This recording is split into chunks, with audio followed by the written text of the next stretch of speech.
Alrighty guys, today we're talking about the movie Magazine Dream. The very first thing I just want to say from the beginning, this movie is extraordinarily evil. It's a extraordinarily well-acted movie, but it is a very evil movie. I'll talk about that more in the spoiler section. I'm going to give you a brief overview of the movie and then move into that. This is a movie about a man with mental illness that wants to be the ultimate bodybuilder and no parents. So we're already off to a great start, right? Throughout the movie, he's going through struggles. He's trying to persevere to be, again, the ultimate bodybuilder. Nothing is really going his way. You can see there's a lot of hope in his eyes, but there's also a lot of desolation too. He's really all on his own, but he's still fighting, and he's fighting his hardest to make this dream of his happen, but it's not coming to fruition. And it's a movie mainly about vainglory, thematically speaking.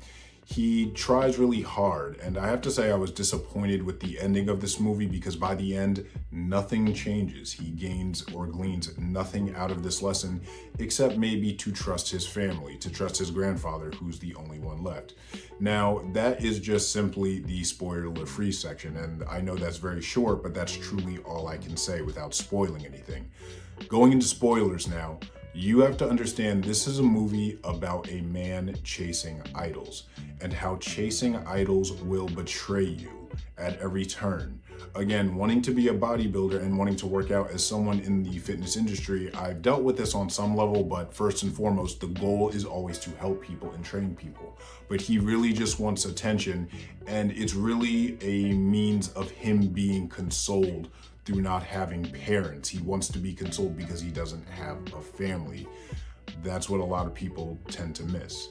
Throughout the movie, every idol that he had betrayed him on some level. You have to understand, he wants to be a bodybuilder, but when he gets into a fight, he cannot defend himself despite maybe being one of the top 100 strongest people in the world and taking a bunch of steroids. He sees a girl that he really likes and that he idolizes this girl. This girl walks out on him on the date. Him being weird, he deserved it. He was kind of locking in on this date, and it was painful to watch, but nonetheless, you could see it's just a child that wants to achieve a dream. That's all it really was. Now, he also has a role model who betrayed him in a very disgusting manner as well. So he had all these idols, all these different people that he really looked up to, all these things that he wanted. Nothing really came to fruition. Nothing really came out of this that really said, oh, maybe I need to stop, maybe I need to try something different or pursue something different by the end of the movie. He just continues his bodybuilding dream. And what's sad is that he even specifically goes on to Google and he looks up how to be remembered by people, right? And again, vainglory, betraying you, chasing idols. All these very good things saying help people, be considerate, be selfless, whatever the case may be.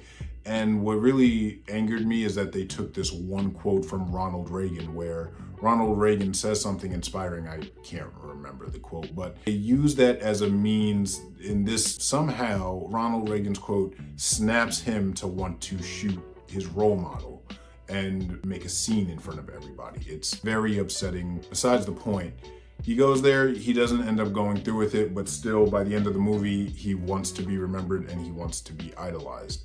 Again, very evil movie. Only people that study spiritual warfare are going to say this, but the movie is clearly saying that I'm going to keep you gridlocked in this situation as long as you keep chasing these idols.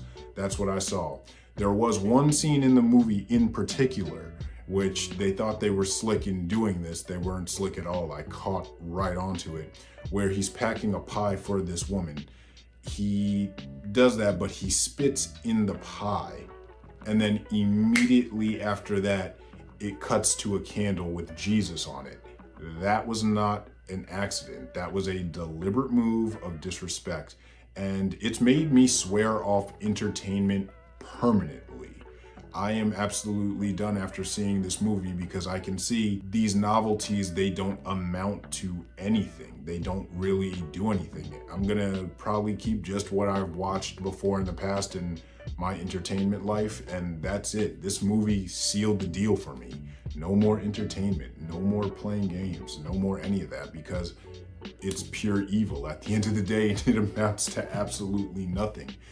This movie did have the lesson: every idol that you chase will betray you at some point. Doing work for vainglory will not pan out. It will not, unless you sign the deal with the devil. But you guys, that's it. If you want any more content like this, or you want any fitness content, subscribe, check me out if you want. If not, peace out. I'm out.